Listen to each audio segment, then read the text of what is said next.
Demək mənim bu adlı gəlinim yoxdur. Ata! Rauf! Axı o mənim... Oğul, qaynatıya ağ olan bir qızı sevməməlidir. Elmi mübahisənin şəxsi həyat məsələlərini qarışdırmayın ata. Hər halda o mənim nişanlımdır. Demək, 30 illik həyat təcrübəmi tapdalayan bir qızın eşki ata məhəbbətindən üstün oldu.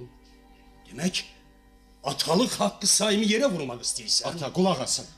Anamın ölümündən sonra hələ uşaq ikən səni bu qollarım üstündə böyütmüş olan mən, sənin bu ağ saçlı atan indi bir qızca da olmadı.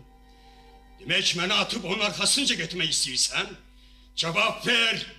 Cavab ver! Ata!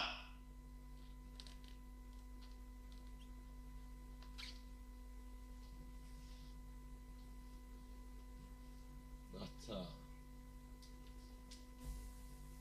Ata! Mənim üstümə ağ olan bir qızı sevməməlisən. Eşidirsən? Sevməməlisən.